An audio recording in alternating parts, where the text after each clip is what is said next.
Dalam kitab ini disebut kelebihan dan kemuliaan muazzin. Muazzin ini orang yang melaungkan dan mengumandangkan azan.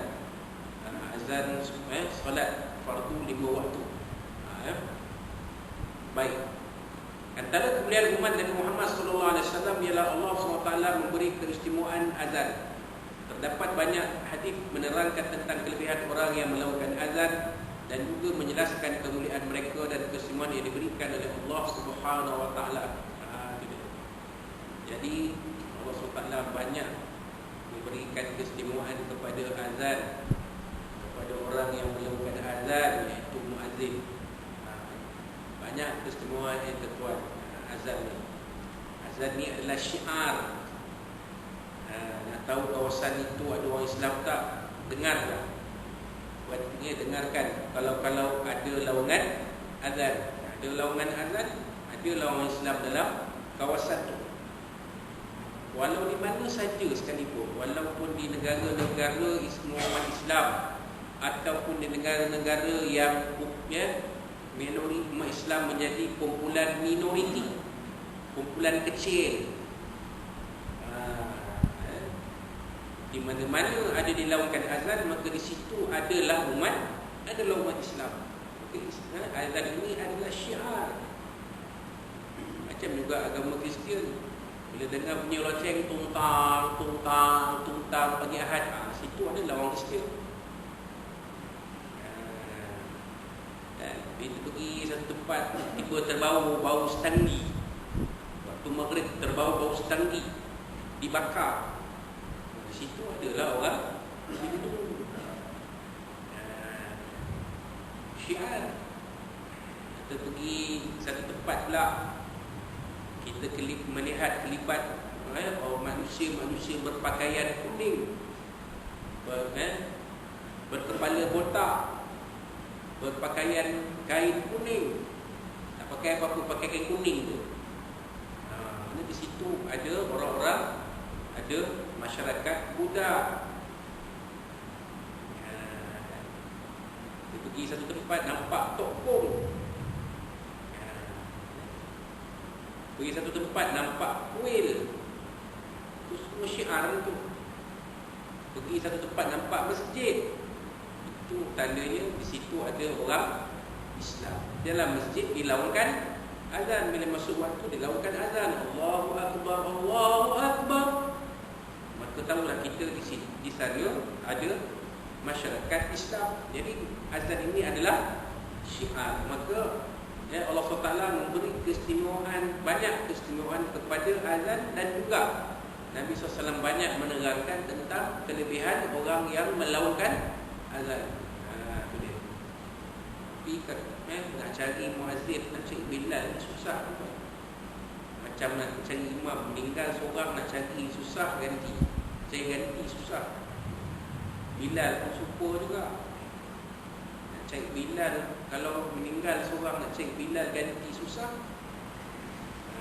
Tapi kalau nak cari penyanyi karaoke sekejap je pun susah. Cakap penyanyi karaoke diperlukan. Dan apa hal?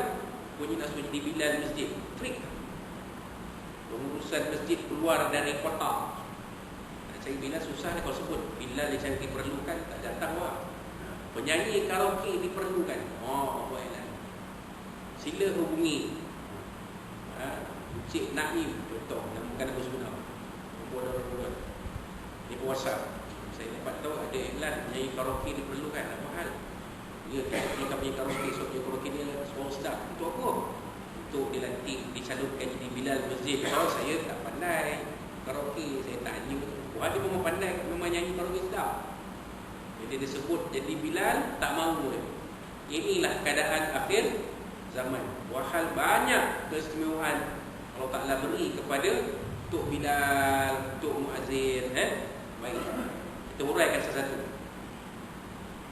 Juga menjelaskan keistimewaan mereka dan keistimewaan yang diberikan oleh Allah SWT ialah pertama, setiap yang mendengar laungan azan daripada muazzin akan menjadi saksi baginya pada hari kiamat.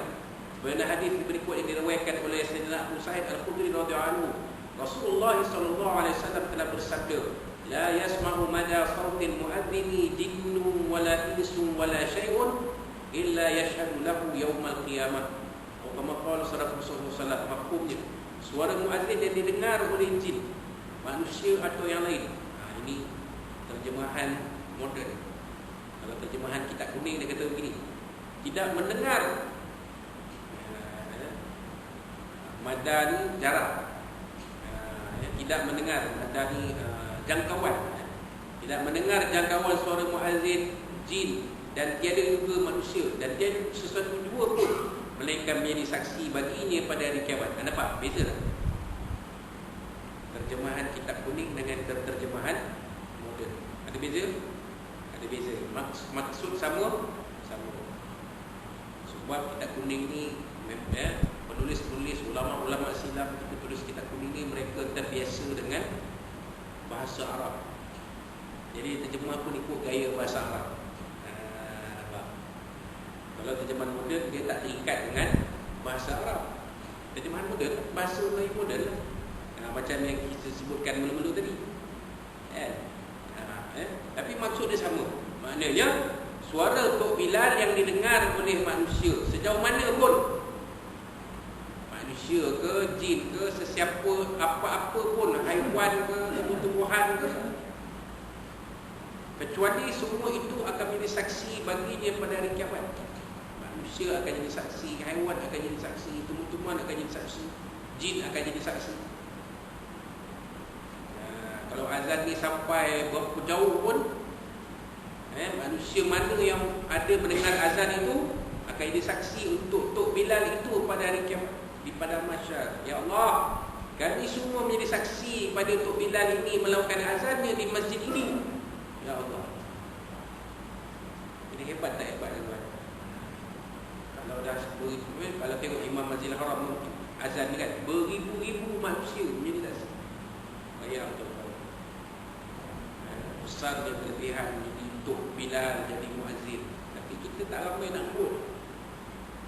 Kita semua pakat tolak-tolak. Kamulah, saya tak erti, saya tak pandai.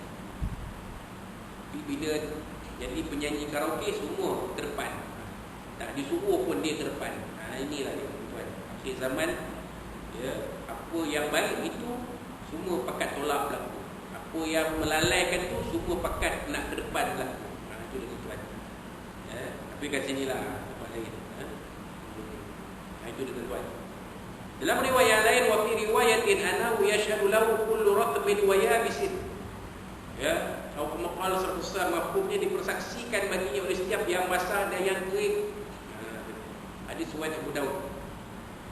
Jadi semua makhluk akan jadi saksi. Hari kiamat esok yang tinggal manusia je, Ustaz, mana tu lagi yang lain tu? Semua dah mati lah. Ini cerita alam gaib. Kalau kita ni benar-benar orang bertakwa, kita tidak akan mempersoal. Allazina yu'minuna bil ghaibi. Baca dalam surah Al-Baqarah ayat 3.